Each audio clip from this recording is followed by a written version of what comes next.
La mise en place de la mission, c'est d'abord une rencontre, au-delà du contact téléphonique, c'est une rencontre sur site. Une rencontre sur site avec le responsable gestionnaire, un représentant de Direct Transition et le collaborateur ou la collaboratrice pressentie. L'idée étant que l'alliance puisse s'opérer, se faire, s'imaginer entre le collaborateur et le gestionnaire, et qu'il y ait un plaisir partagé, ou en tout cas une envie partagée de travailler ensemble. Cette rencontre, elle permet de poser le contexte, de voir un peu quelles sont les demandes, les besoins. Donc cet échange, il est important parce que c'est ce qui va fixer le cadre de la mission. Il y a très souvent dans l'entretien une petite incise en disant « Ah ben tiens, il s'est passé ça, mais en fait c'est très secondaire ». Et puis la plupart du temps, c'est là qu'il faut aller creuser. Alors c'est évidemment pas systématique, mais ce que je veux dire par là, c'est que c'est à ce moment-là que s'élabore, alors parfois de façon très subjective, mais la représentation de ce que l'intervenant va se faire de la mission. Et puis c'est quand même là que s'élabore aussi un premier contact avec la personne avec qui on aura soit à rendre des comptes, soit à apporter des conseils. Eux, ils ont estimé, en nous connaissant bien, qu'on serait la personne la plus idoine à pouvoir mener cette mission, de par notre expérience, de par ce qu'ils connaissent de nous, et puis de par le champ d'action dans lequel va se situer la demande. Peut-être encore plus que dans une mission de direction classique, c'est d'arriver en essayant de se dégager de tout préjugé. On propose notre CV, et notre histoire aussi, notre parcours, et puis on peut échanger et déjà faire des propositions sur leurs attentes, dans quelque chose d'assez interactif. C'est à la fois important de commencer à se faire une représentation avec toute la subjectivité que ça suppose au moment où on nous passe commande dans cet entretien, et en même temps, quand on prend le poste effectivement, de se dégager de tous ces préjugés. La première chose, c'est rencontrer les salariés. C'est individuellement, collectivement, aller sur le terrain, voir les équipes, comment ça fonctionne, qu'est-ce qu'ils font comme boulot, s'intéresser aux gens, s'intéresser au projet, s'intéresser à l'activité et montrer qu'on est là. Alors une mission de transition, c'est très variable, tout dépend donc de la situation dans laquelle on se trouve. On peut parfaitement arriver dans une situation donc, de crise. Ce qu'on doit surtout s'efforcer donc de faire, c'est d'avoir une très forte capacité d'adaptation, parce que nous n'avons pas énormément donc, de temps pour pouvoir effectivement prendre nos repères et décider. Donc on doit être vraiment extrêmement pro-réactif. En fait, en général, au début, on essaye de voir le plus de personnes possible pour avoir un peu une idée de ce qui se passe, ce qu'il y a comme problème dans l'établissement. Les références que je vais retrouver, plus les ressentis, qui vont me permettre de dégager des priorités et de me donner le temps et la possibilité de m'étonner de ce qui se passe. C'est un terme qu'on utilise beaucoup chez nous. C'est l'étonnement, et l'étonnement qu'on n'a que dans les premiers instants de la mission, puisque après on va s'habituer, y compris à la crise. Donc c'est très important, dans le premier temps, de beaucoup expliquer pourquoi on est là et ce qu'on va faire. Et très souvent, ça passe par la mise en place d'instances de communication, de mise en place d'assemblées générales, de réunions, pour rassurer et pour expliquer. Après, le premier jour, c'est dire bonjour, se présenter, faire face au stress parce qu'on arrive dans un lieu qu'on ne connaît pas, que les gens ne savent pas toujours ce qu'est une mission de transition, l'identifient souvent comme quelque chose où ça va être une réorganisation et qu'ils imaginent assez violent. Donc la première étape, c'est vraiment aller à la rencontre des personnes, les rassurer sur ce qu'est et ce que n'est pas une mission de transition et prendre le temps de découvrir un peu les lieux en sachant que le temps, quand je dis prendre le temps, c'est prendre le temps mais pas trop non plus. Donc c'est pouvoir gérer justement cette tension entre ne pas brusquer et en même temps y aller parce qu'une mission ça a un début et ça a une fin.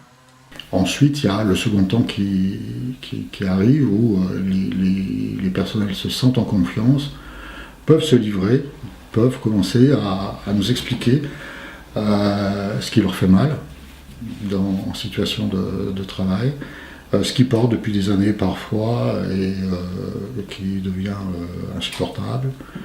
Voilà, alors on peut trouver des situations de maltraitance sur des usagers, on peut trouver des situations de maltraitance sur du personnel, on peut trouver différentes choses, mais dès le moment qu'on parvient à une mise en mots, assez rapidement, les choses vont aller mieux. Ce qui ne veut pas dire que ça sera traité tout de suite, mais les choses, en se libérant, l'organisation va déjà aller un peu mieux. Entre 1 et 2 mois, dans notre mission, on fait un rapport d'étonnement qui va, en gros, évaluer si les préconisations faites lors de cette rencontre sont bien dans le cadre et dans les besoins attendus par l'organisation, et puis également affiner cette vue-là en commençant à développer un plan d'action plus précis.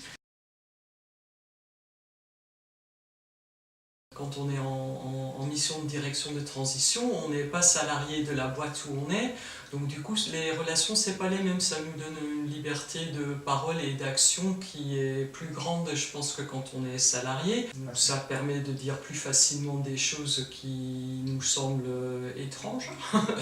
Ça permet aussi de faire passer des messages plus facilement, par exemple des salariés qui sont dans des situations difficiles depuis longtemps, qui osent peut-être pas forcément en parler. Pour nous c'est plus facile, bon déjà on vient d'arriver, on est responsable de rien, a priori, pas de situation difficile en tout cas, donc ça permet plus facilement de faire émerger des problématiques qui étaient peut-être cachées auparavant. Intervenir en transition de direction, c'est comme une parenthèse dans la vie d'une institution, et du coup dans la vie de l'ensemble des gens qui interviennent dans cette institution. Finalement, on tourne un peu la page d'une histoire et on commence à en écrire une nouvelle. Celui qui aide à tourner la page, c'est pas celui qui va continuer l'histoire, donc c'est vraiment particulier. Et en fait, cet espace-temps, il met tout le monde en situation différente, dans son rapport à la direction, et le directeur dans son rapport aux salariés. Le directeur de transition est là sur un temps défini, même si la durée initiale n'est pas complètement la durée réelle de la mission. Mais en tout cas, on sait, et c'est clair, et on le rappelle régulièrement, que nous sommes là sur un temps donné, et à disposition et au service de l'étabbissement, des résidents, de l'équipe. Ça lève un certain nombre de difficultés qui pourraient exister par ailleurs sur ce qu'on entend quelquefois des équipes qui parlent du plan carrière du directeur, etc. Il n'y a pas ces enjeux-là. Cette posture de transition permet d'accompagner le changement d'une façon différente que lorsqu'on est en poste. D'ailleurs, tous les consultants ont eu des directions générales, donc on peut mesurer assez facilement l'écart. Cette position permet de venir en tiers. C'est souvent quelque chose qu'on utilise dans la relation éducative, faire tiers, mais là on fait tiers dans une organisation avec un regard neutre. Ça c'est très intéressant pour le conseil d'administration, la direction générale, mais également pour les salariés, parce qu'on a a priori un regard plus objectif, puisqu'il n'est pas empreint ni de l'histoire, ni de les événements qui ont pu nécessiter l'appel à notre organisation. Il y a deux aspects. Il y a déjà le rattachement hiérarchique qui est extérieur à l'association dans laquelle on travaille. Ça change tout parce que ça donne une position d'extériorité et un rapport notamment aux directions générales et autres qui est complètement différent, une liberté de parole qu'on n'a pas forcément quand on est dans une boîte. On n'est pas là présent en permanence, donc ça veut dire qu'on garde aussi cette position un peu dedans-dehors qui permet une extériorité aussi par rapport à ce qui se passe. On n'est pas suspect. Quand je dis ça, je m'explique. C'est que quand quelqu'un arrive en étant en CDI pour mener un changement, il peut être suspecté d'organiser le changement pour son propre poste derrière. Là, à Direct Transition, on n'a pas vocation à rester. Donc on est en dehors des enjeux. On n'a pas d'enjeu personnel dans ce qui se met en place et c'est beaucoup plus sain et plus simple pour les salariés aussi. Ils regardent un peu différemment ce qui peut se mettre en place. On ne s'installe pas. Donc effectivement, on a peut-être une prise de recul que l'on n'a pas forcément quand on est donc dans une situation donc, de direction en CDI. Toi, en tant que directeur de transition, tu es payé pour dire les choses. Et l'institution elle-même t'a payé pour dire des choses pas toujours très agréables. Alors après c'est complexe, il faut le faire et le dire, non. Mais il y a cette liberté de parole, cette liberté d'expression qui est quand même un atout important. Et je trouve que l'avantage d'une transition de direction, c'est que en fait on réussit des choses que des fois en tant que directeur qui va rester sur le long terme, il va lui falloir 3 ou 4 ans. Alors que toi, en 6 mois, tu vas pouvoir réussir des choses. Dans le social, on entend toujours, mais il faut du temps, on va prendre le temps. Là, en position de transition, on l'a pas ce temps. Parce qu'il y a un début, il y a une fin, encore une fois. Donc pour les salariés, c'est clair que la notion de temps, elle n'est pas la même, ils savent qu'on va partir. Et nous, on sait qu'on va partir. Donc du coup, on a à mettre les choses en place dans un temps court. Et ça permet d'impulser des choses de façon différente. Les salariés, d'une certaine manière, utilisent aussi cette accélération du temps pour poser des choses en se disant « vaut peut-être mieux que ce soit fait maintenant qu'après ». Donc ça donne cette capacité d'accélérer le temps. Une bonne institution saine, elle peut tourner quelque temps sans un directeur. C'est pas le problème. Finalement, l'objectif d'un directeur, s'il y en a un, ça devrait être celui de dire, de tout mettre en place pour qu'on n'ait plus besoin de lui, finalement.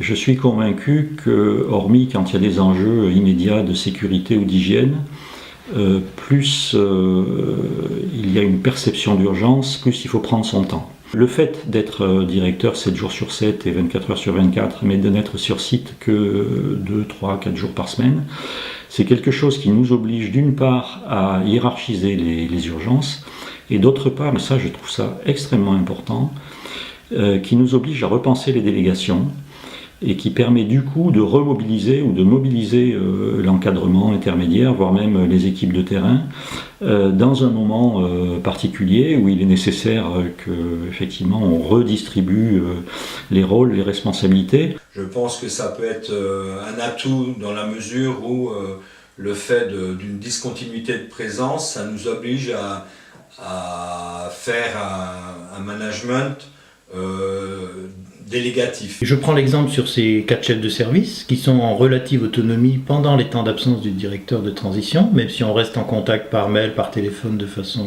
étroite.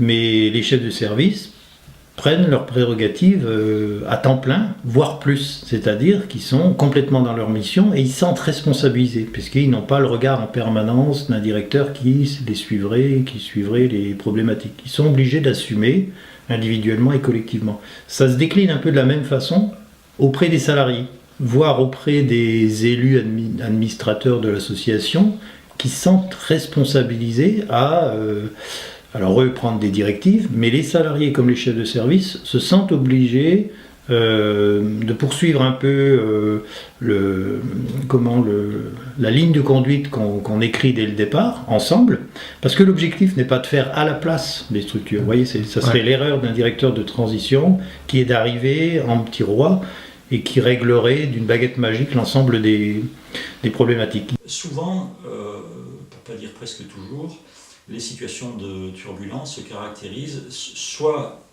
parce que c'en est l'origine, soit parce que c'en est la conséquence, se caractérise par une confusion des places et des rôles.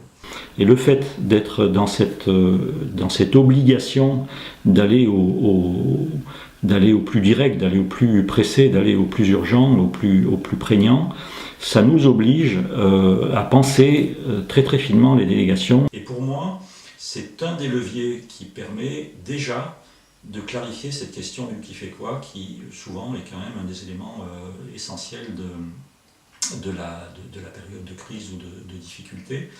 Et ça peut également préfigurer comment on va recomposer un organigramme, parce que faisant cela, on peut tester aussi la capacité ou non des personnes à qui on délègue dans ces moments un peu compliqués, leur capacité ou non d'assumer ces délégations, d'accepter qu'elles puissent être transitoires, pas forcément immédiatement sanctionnées par une rémunération complémentaire, etc. etc. Le fait de ne pas être sur le site à temps plein nous oblige à déléguer plus et en même temps ça donne des responsabilités et du coup une vraie reconnaissance à cette personne-là, à nos subordonnés pour rentrer en action et ça montre aussi que personne n'est omnipotent dans une organisation, que tout le monde a sa place pleine et entière et chacun son niveau d'intervention.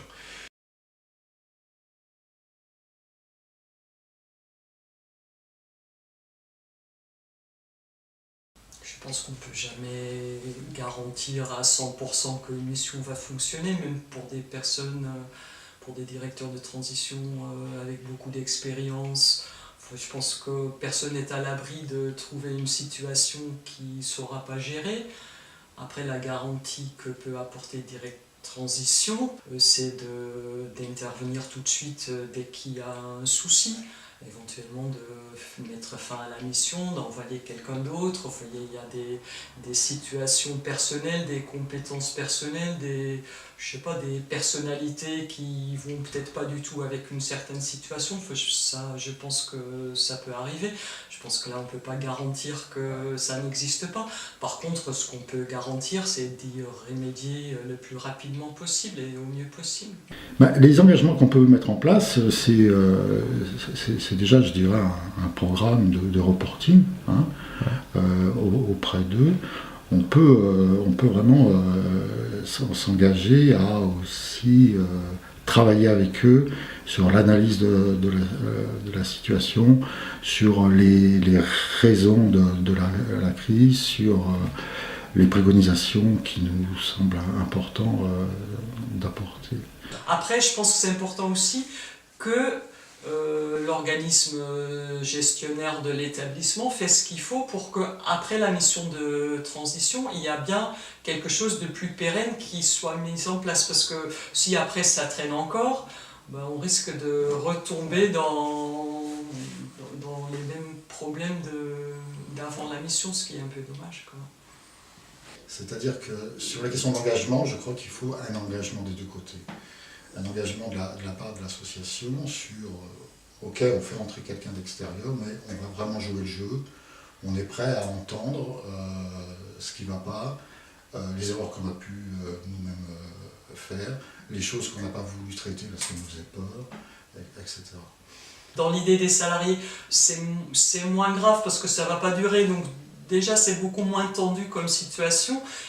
Et quand ça se passe bien, ils se disent... en fait, c'est possible de travailler normalement sans se faire agresser, sans se faire hurler dessus. Ouais. Et du coup, pour celui qui vient après, qui a priori est là pour rester, il arrive dans une situation apaisée où c'est beaucoup plus facile de redémarrer quelque chose de normal avec un fonctionnement à peu près correct, sain. Ils ne veulent pas reproduire la même situation que celle pour laquelle on a été appelé. Donc il est important de pouvoir s'engager jusqu'à l'arrivée d'un nouveau directeur, la mission pouvant aller jusqu'à la mise en place d'un nouveau directeur et son accompagnement.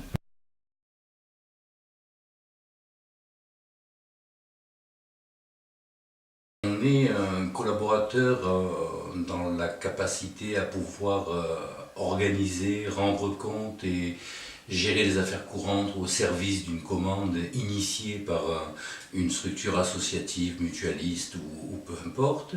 Derrière, l'idée, c'est aussi notre capacité à pouvoir renseigner, éclairer le conseil d'administration sur ce qui peut dysfonctionner dans la place de chacun. Au terme de conseiller, je préférerais accompagnateur. Parce que le conseil, en tout cas, pour moi, renvoie à quelque chose qui viendrait complètement de l'extérieur.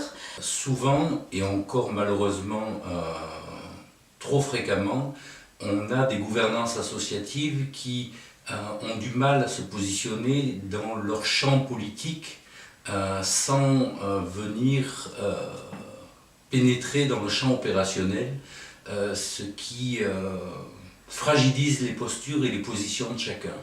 Ce qui me semble intéressant dans ces missions de transition, et c'est aussi une des raisons pour lesquelles on n'est pas sur un temps plein, c'est qu'on va utiliser les ressources à l'interne. des ressources qui peut-être se sont endormies, qui peut-être se sont un peu désespérées, etc. Et donc l'idée, c'est de faire avec eux, c'est de leur montrer à quel point ils sont capables d'eux, d'essayer de faire en sorte que ces ressources internes puissent entrer dans la complémentarité, dans la co-construction, dans l'écoute mutuelle, dans le respect mutuel, de manière à potentialiser les forces, les ressources. Avec une posture qui me semble essentielle du non-jugement, de la bienveillance.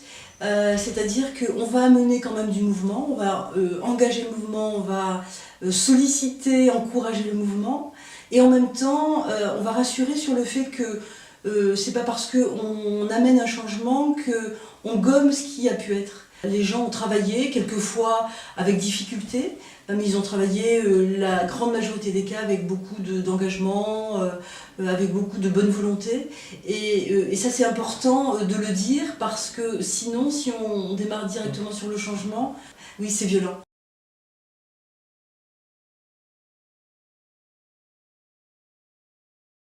Je crois qu'au niveau des valeurs, on est d'abord, au niveau de Direct Transition, au niveau de l'équipe de Direct Transition, des militants associatifs. Alors c'est peut-être un gros mot pour certains, pour nous ça fait partie des valeurs, des gens qui pensent que la chose associative a du sens, parce qu'elle est portée par des gens qui ont souvent construit, porté, imaginé, élaboré et fait naître des établissements, des structures, des institutions, parfois conséquentes, mais qui aujourd'hui, pour beaucoup, ont atteint leurs limites de savoir-faire, parce qu'on demande à un administrateur d'être à la fois un expert comptable, d'être à la fois un super gestionnaire en ressources humaines, d'être à la fois un architecte, d'être en capacité d'imaginer la suite, de suivre les évolutions législatives en matière de finances, en matière de PRD demain, en matière de CEPOM, etc.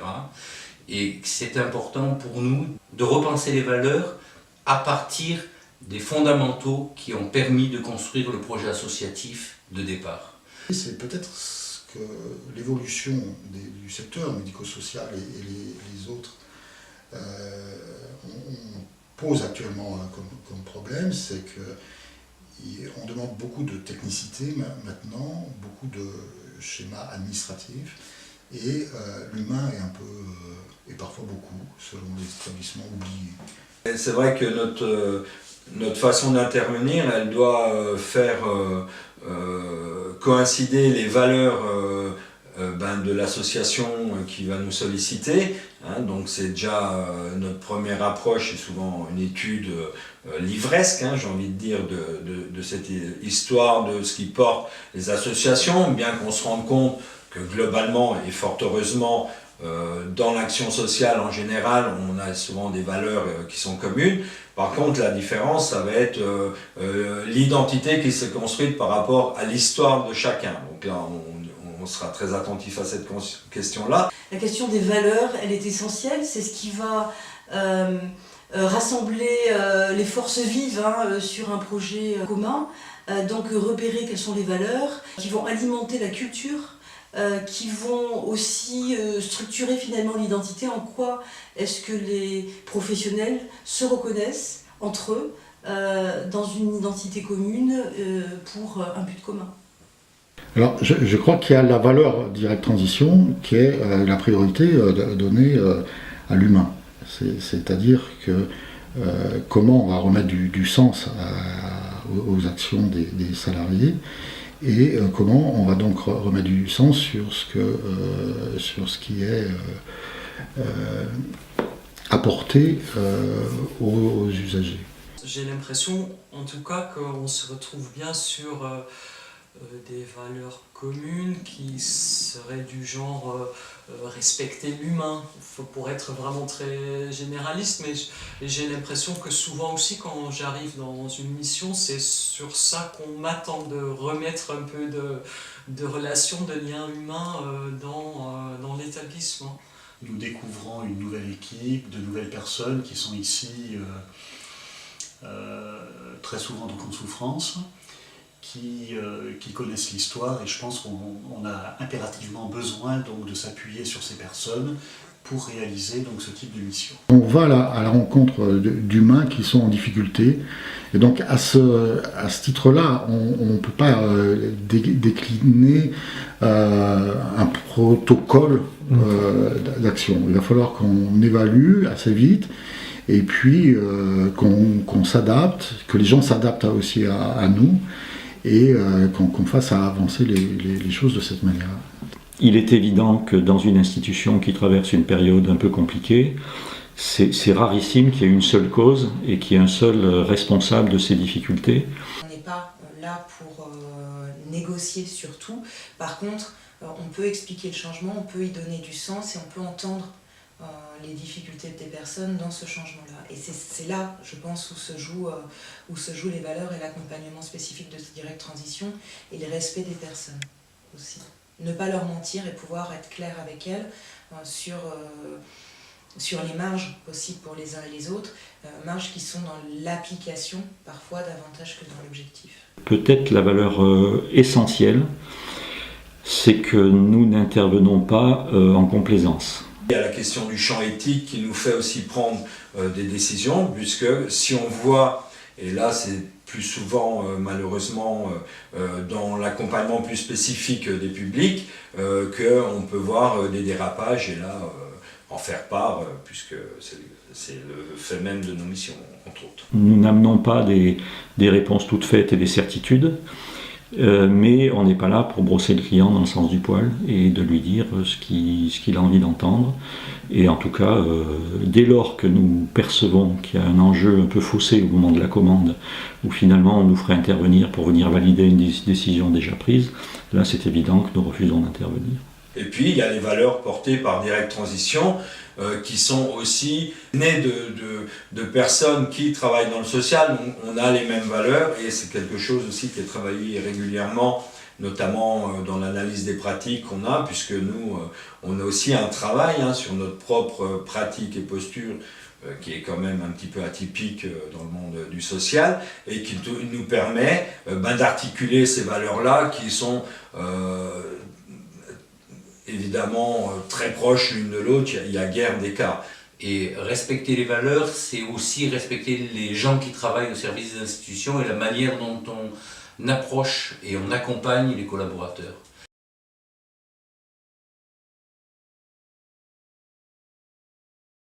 Direct Transition est effectivement spécialisé dans le secteur médico-social, social et sanitaire, et uniquement ce secteur-là, et on y tient tout particulièrement. Le travail social, mais je pense comme un peu tous les secteurs, a ce site particulier qui est une reconnaissance du travail de terrain. Quand on dit le travail social, ça va du handicap en passant par la protection de l'enfance, les personnes âgées, l'exclusion. Le directeur de transition vient dans des situations de crise, et la connaissance de ces paramètres-là, ça te permet d'apporter de la sécurité, de la réassurance des acteurs de la structure où tu vas aller. Et en ce sens-là, cette connaissance-là, elle est importante. Tu as une connaissance d'écosystème. Et c'est vrai que de savoir, quand on va dans un établissement, ce que fait chacun, ce que ça veut dire réellement, ça permet de pouvoir intervenir sur des domaines et de trouver une légitimité qu'on n'a pas forcément quand on est complètement extérieur aux yeux des personnes. Derrière le médico-social, il y a évidemment les personnes qui sont accueillies, et puis il y a les structures de gouvernance qui sont des associations, et il est nécessaire aussi de savoir appréhender pour pouvoir aller vite dans les décisions, puisque généralement on a une demande d'efficacité. En face d'une réponse à une crise, eh bien, c'est un élément d'efficacité et d'efficience qui est nécessaire.